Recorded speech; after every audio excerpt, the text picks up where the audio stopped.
What's the topic here? We're discussing basically, I mean, the conversation ended on how God. Nice to have you. Just on like, You guys are Muslims? no.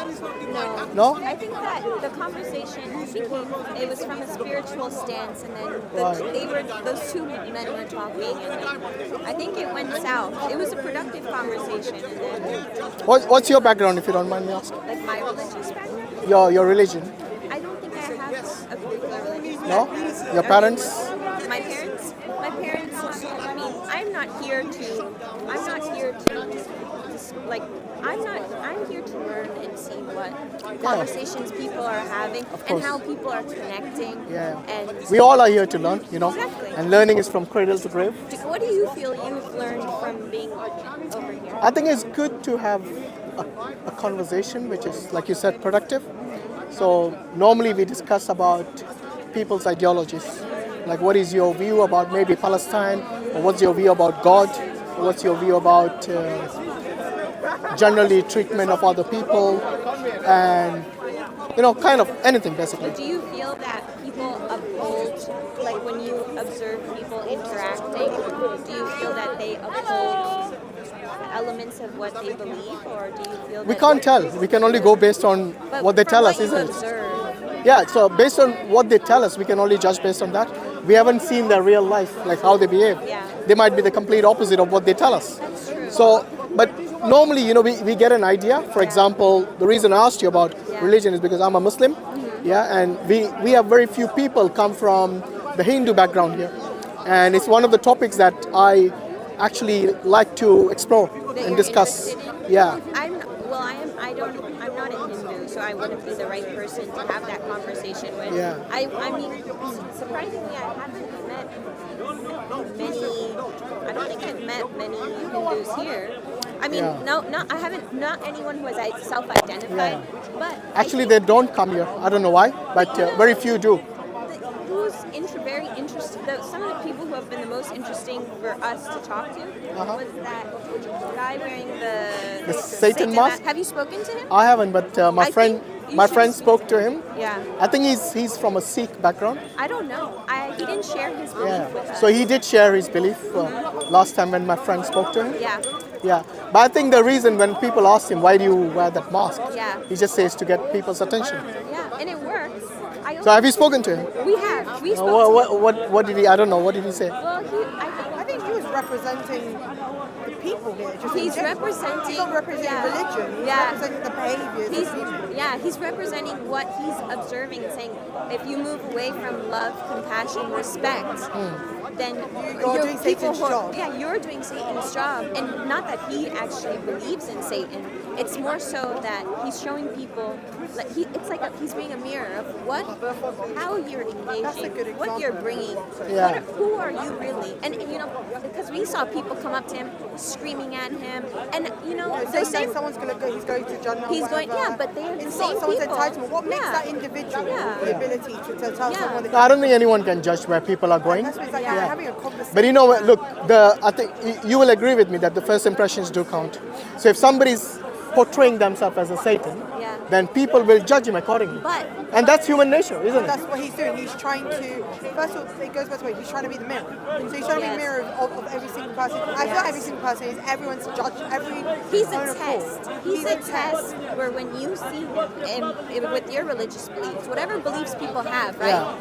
When you're confronted with that, from how the question is, how am I going to choose to interact with somebody like that? Is it going to be a place of can I still have love, or not even love?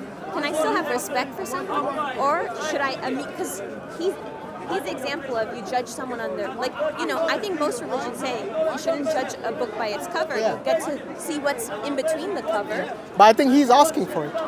No, but When you dress, look, when you're going to dress as someone who is, let's say, of a bad character, yeah? So you might be a woman who cares for your modesty. Yes. Now, if you're going to dress immodestly, people will judge you accordingly, right? You can't then dress immodestly and tell them, I am advocating for modesty. You see what I mean? No, is the complete opposite But of I- what you're trying to portray. but I think advocating for it's- Satan I- either. yeah. He's trying to say. Well, if you dress like a Satan, people will judge you I- Yeah, but accordingly. that's the point. But right? that's the thing. When you come here, right, and you're engaging in conversations, Yeah.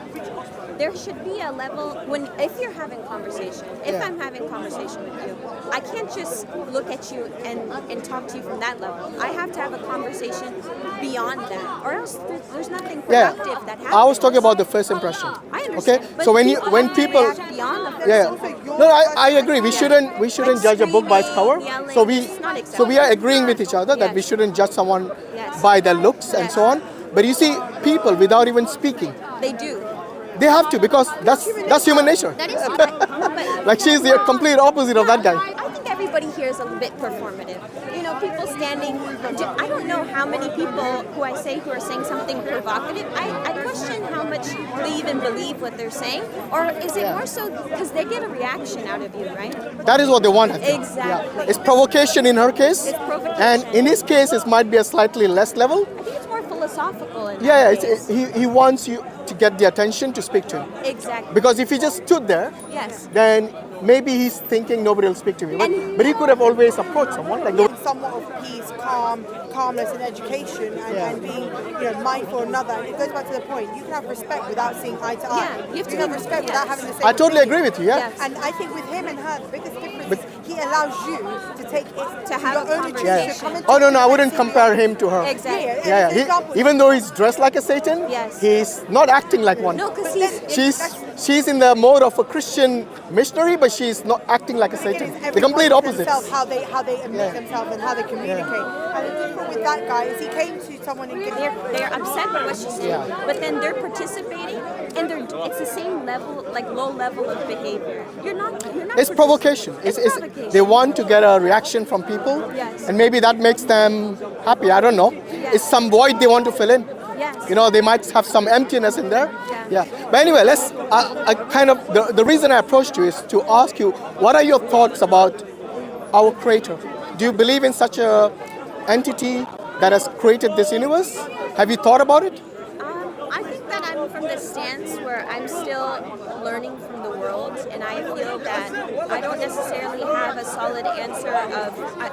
I mean, I believe that there is that creation exists. I believe in a creator, but I don't think that I exist from a plane of I can speak in knowing, and I can take With a stance certainty, and you mean? yeah, I can't assert, and I don't Yeah. think I'm right in telling other people's expression of however they connect to the creator or whatever Right. they believe in, because I believe that there's that belief, but how a person conducts themselves, how a person interacts with people, how a person has respect for other human beings, and even life itself, that is more meaningful than if they believe in a creator or not. But let's say if there was a creator, do you think that creator can communicate to us?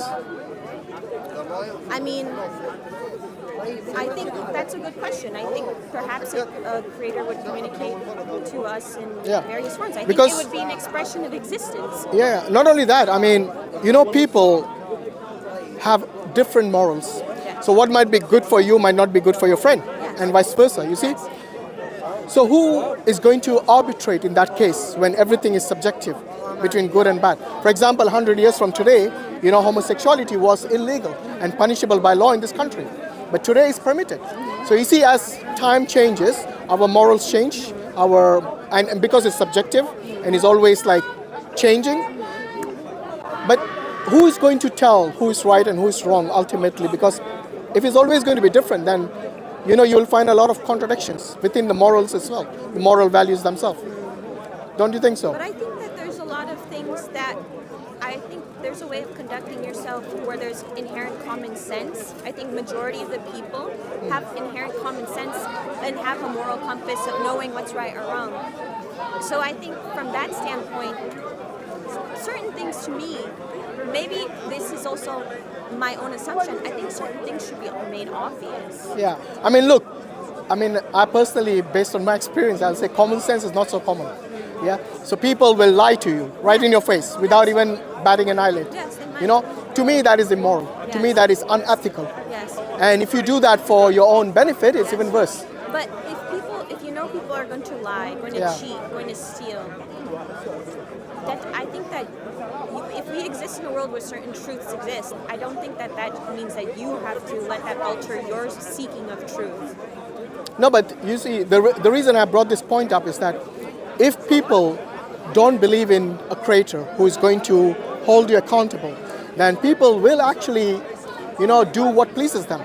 So what pleases their whims and desire is what's going to come out because they'll say, oh, to me there's nothing wrong with that. I'm not hurting anyone, but they don't see the consequence of their lying.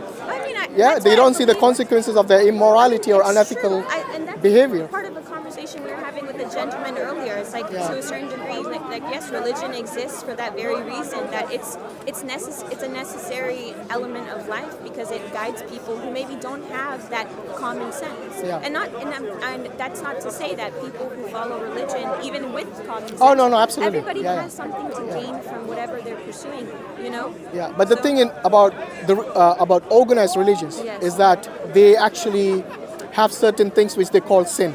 So what might be immoral and unethical, they might call it a sin or pop in Hindi, I think. And this is the reason.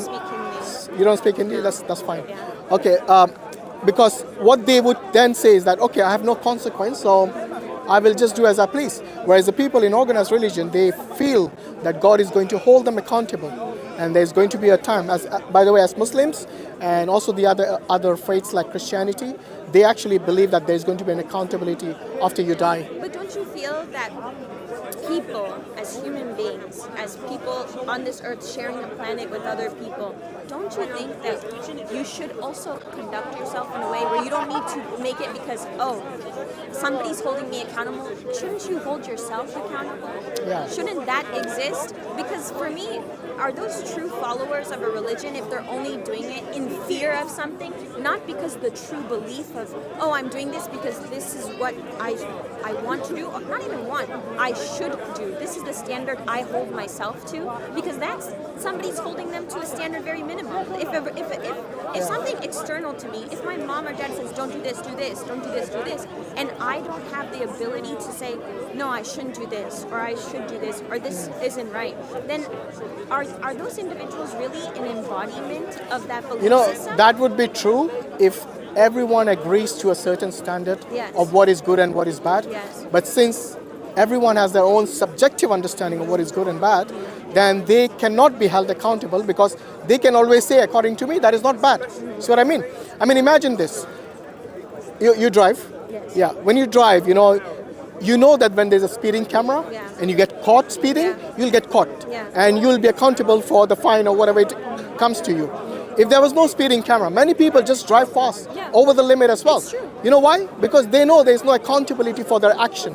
So the people will always, when there's no accountability, they'll choose to go beyond that red line. You see what I mean? But I don't think I personally can't say how many percentage of people I know who hold themselves accountable. I do think yes, there's rules and regulation put in place to guide people for a reason, but I can't say that I think every person is going to drive through. No, we're not saying every person, but many people will take the chance because they know they won't be held accountable. So, I mean, take the case of wars in this day and age. Take the case of the war in Palestine. The whole world is saying that children are getting massacred, left, right, and center. Anyone doing anything about it? You know why? Because certain countries think that is justified, and they will not be held accountable because they seem to be like the superpowers here. So this is what I'm saying. Even the world, when it's blatantly wrong, they will choose to continue doing the wrong, even killing babies in cold blood. Why? Because they realize that no one is higher than them to hold them accountable. They self-validate their actions. Yeah, not only that, because they won't be held accountable for it, they can do it with impunity. I understand what and this is, you see, sister, I totally agree with you. We should have certain, accountability within ourselves, to question ourselves. When you look in the mirror and you see yourself, you should be ashamed of the bad things you have done. But there are people who are beyond that. They don't care. And that's the reason I say there must be someone higher to hold them accountable, even if they are the superpower. Because one day, on the day of judgment, they're going to stand in front of God. And what is God going to tell them? That you go and kill babies? This is the level of Christians today. They're supposed to be preaching the Bible, and that is the level. Anyway, look, the thing is, with people like that, if I insulted her, she'll insult me more, and she might actually enjoy it, because the pigs, they like to wallow in the mud, and if you throw more mud at them, they enjoy it more. So we are not going to go down to that level, are we, guys? Yeah. So let's continue to act, because you're a respectful person. But what I was saying about this subjective morality is actually quite problematic, because you see, like I said, that people can go to war. Like in this country, when the Iraq war happened, 1 million people marched, and they said stop the war. No one listened to them. Yeah. Because why? For the politicians, it's actually beneficial for them. Yeah. I mean, look at Tony Blair today. He's earning millions just giving lectures. Why? Because there is a system which supports immorality, which supports criminality, which supports killing of babies with impunity. So how would you respond? How would you respond in this? Because the system is now not only in place, there's a stronghold on that system. How would you suggest that system could ever be changed? And do you actually think it's possible? Spreading awareness, because you see, countries which are democratic are supposed to be by the people and for the people and of the people. But you see, those were the forefathers of democracy who implemented that principle. Yes. That principle has gone out the window a long time ago. Yeah. It's now, what do you think of our behavior, sister? You guys are, sensible. What do you think of this kind of behavior? There are many people who are, like we discussed before, there's many people here for provocation. Yeah. But this is beyond provocation. Yeah, no, I think it's this is you are claiming to be someone from a religion where you say if somebody slaps you, you turn the other cheek. Yeah. But that's the complete opposite. Yeah. You see? But anyway, we digress. So what I was saying is that unless and until the people who are in power are of the understanding that they will be held accountable after they die on the day of judgment by someone much higher than them, then they will continue they'll continue carrying out their atrocities with impunity. You see, that's the difference, right? Do you really think that people who are in power, who are benefiting from, like, for example, war, exploitation, and what's happening in the world, do you really think that those same people are going to be afraid of what will happen to them? Do you really think that even if you were to tell them that you will be, like, there are consequences for your actions, do you really think those are the people who would even fear those consequences? Because I don't necessarily believe, I don't know if those people have fear of consequences. We can hope. They don't. We can hope. But and that's the reason I'm saying, unless and until we carry the message to them and make them understand, yes, who knows, maybe we pray that God guides them, yes, to the truth and to away from this violence and provocation like that woman was here earlier. We can always pray for them. We can hope for them. But unless and until you spread this awareness, unless and until you speak to them, and like I said, the reason I asked you earlier if God can communicate, yes, is because He is the only one who can tell you what is right for you as an individual, as a family member, and as a person or a citizen in a country or in a community. Because you see, until somebody arbitrates and tells you the do's and the don'ts and what is right and what is wrong objectively rather than subjectively, then you will always have this conflict between who's right and who's wrong. You bring up very interesting points. I mean, to a degree, I do see that when you have self-guided systems where some people are going to benefit and other people are going to suffer the consequences because of those decisions, maybe inherent there's some element of human nature which is to seek for yourself, and that's not like having a shared common. It's not. It's absolutely not. Yeah, and everyone is different. But that's my thing. That's one thing I notice here, for example, because I'm of the belief system, while many people have different belief systems, that we're all human beings, and that in order to bridge, like what you're saying is to bridge those gaps of like connection with other people, and to get somebody else to be a participant of humankind, like not just the individual. You have to approach them in a way where it's not divisive, Yeah. And when I look around here, I see a lot of divisiveness. I see a lot of aggression.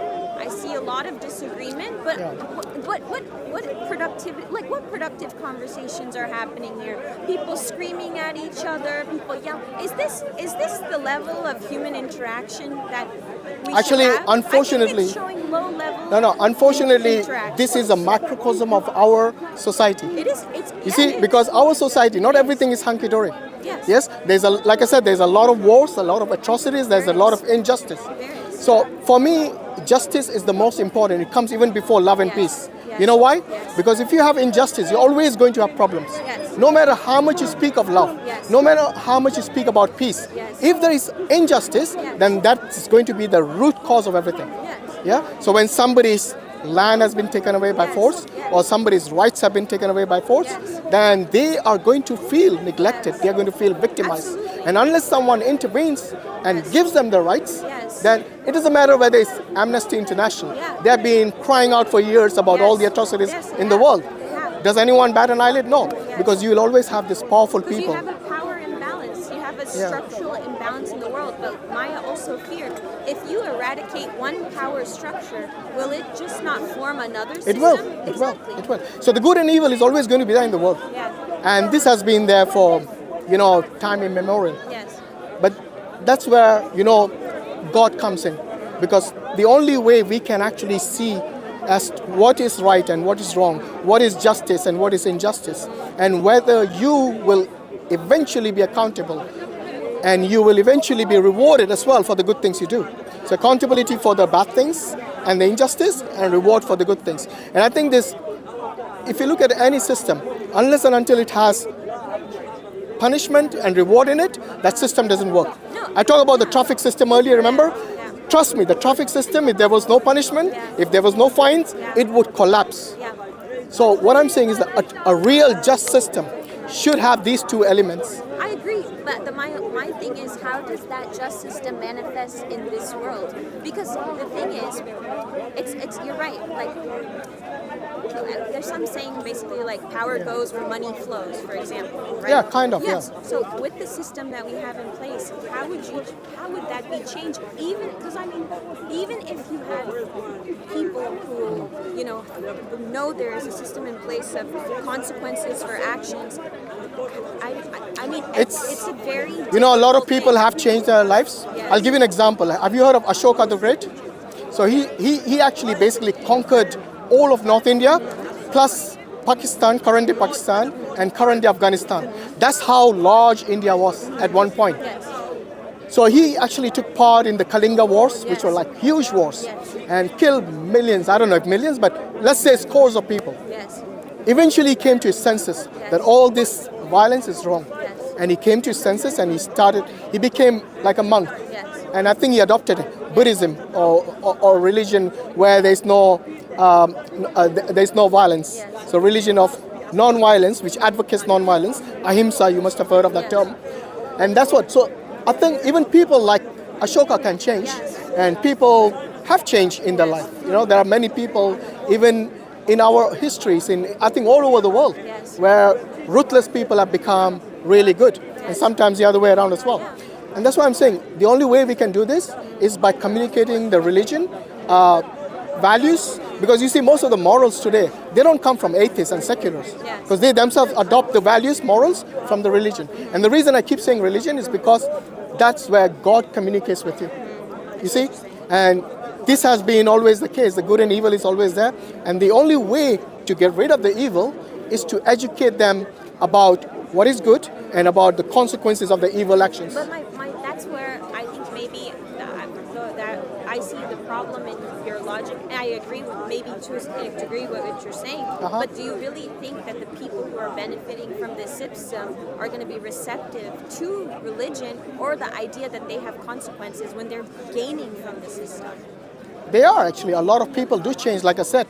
No, but Their lifestyle changes completely. But when we talk about the structure of the world, those people who We are can't at the expect top everyone to benefiting. change, obviously, and I'm not advocating that everyone changes just because you speak to them about good things. If that was the case, then a lot this world would be exactly a amazing. lot of good teachers and gurus who went in the past, they would have changed the world, but they couldn't. Yeah, exactly. So the only way you can do this is like first recognize that you have a creator, and that is the key point. Because unless and until you do that, you will not see the consequence of your actions being being accountable for them. It's like the camera, in the traffic lights. Yeah. Sorry, in the traffic system.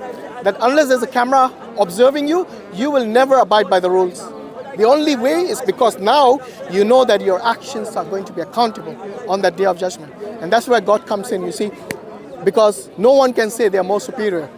I'll use an example because you mentioned Tony Yeah. Blair, for example. Yeah. So if you had to have this conversation with Tony Blair, do you think he'd be receptive if you told him, for example, when you talked about the invasion of Iraq, you think that he would be receptive in saying there are consequences for his actions?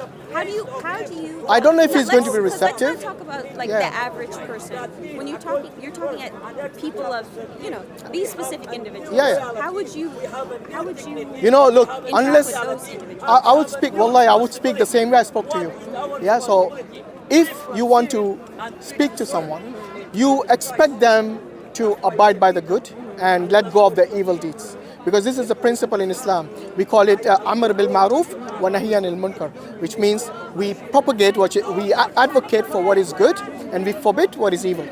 And this is something which is a principle I think a lot of other religions preach as well. Yeah, but then it always comes down to whom you speak to. Because if there is someone of high caliber, in a power position like Tony Blair at this time, then they would actually listen to you maybe if they want to, or they can just dismiss it. Because I think that. But at least I will know. Yes. Yeah, my conscience will tell me that at least I tried. You see what I mean? If you don't try, then you never know what's going to happen, because the thing is, at least you tried, and if they don't listen, then that's their So problem. then that means you're pursuing the effort more so than the result, because there's no Yes. guarantee of the What we result. do is we actually, in Islam, we say that we leave the result, the guidance, in the hands of the Almighty. Our duty is to just convey the message. We can't impose it on someone. We can't force them to do it. Yes. So what we do, we speak to them, and it's up to them to receive, to be receptive, or to dismiss it. But the thing is, you see, maybe their arrogance will make them dismiss it. But one day they will realize that this is going to be heavy on their scale, and they're going to, when they face the consequence, there will be no one to save them. Because as Muslims, we believe that every person, one thing is certain about whether you're a Muslim or a non-Muslim, is that death is certain. The only certainty anyone has, whether you're an atheist, agnostic, religious person, doesn't believe in God, regardless, death is certain, which everyone knows about. Now, if God is real, and if the angels are real, and if there is a real heaven and hell, and there's a real consequence, then those people who say that there is no God, yes, and we can live our life the way we want, those people will then have to take a huge risk if the reality kicks in and they realize that what we have done is not based on obeying God, but based on obeying our own whims and desires. Remember I told you earlier, everyone thinks they know what is right. Like that lady who came screaming about her religion, she thinks that action is right for her. Many Christians would probably be disgusted by that action. It's not only us to whom she is actually saying this, but many Christians will be disgusted. So you see, people will always do this because they know they're right. And that's the reason I keep saying that we have to have Almighty God who actually arbitrates and tells us what absolutely is right and what absolutely is wrong. And if you do this wrong, if there's disobedience, then you'll be punished for it. Because otherwise people will just say, what I'm doing is right. And they will always try to justify it. No matter whether they're killing babies like in Palestine, they will try to justify their actions. And they think that is right. And we'll always have chaos in the world then, isn't it? Because, and that is, the reason God communicates to us, because He wants us to have a life which is meaningful, which has a purpose, which in the hereafter when we die. By the way, this life is temporary, isn't it? So this is for us is a test, how we get along. Like if somebody comes and insults you, do you insult them back? If somebody hits you, do you hit them back? There's a balance for everything. You can't let somebody walk all over you either. So you need to strike a balance, and that's where Allah says in the Quran that if somebody doesn't drive you away from your home, or doesn't, do injustice to you based on your religion, then be righteous towards them, be merciful to them as well. And this is the teaching of not only Islam, I think many other religions as well. So all we are saying is that maybe it's time that we educate ourselves what will happen to us in the hereafter, because that's going to be the real life. This life is temporary. And this life is our test. So how we behave here, we'll see the consequences of that in the hereafter. Yeah? And it's the case with, I think, most religions where there's consequences. It's consequence based. Even though every religion thinks they are the ones that is right, and this is where the second test comes for us. We need to educate ourselves about this, because I read the Hindu scriptures, I read the Christian scriptures, the Jewish scriptures, and then I came to the conclusion that Islam provides you with a system which is holistic without being complex. Yeah, you don't have to read hundreds and thousands of pages of books. Yeah, one book with one messenger with the hadith, and I think that gives us a holistic understanding of what we should do in this life and what the consequences or the reward will be in the hereafter. I understand, Yeah. and I respect respect your philosophy. Thank you. It was nice speaking to you. Likewise, You yeah. have to go. Yeah, of course. Very nice speaking to you. You take care. May Allah give them hidayah. Jazakallah khairan. Assalamu alaikum wa rahmatullahi wa barakatuh.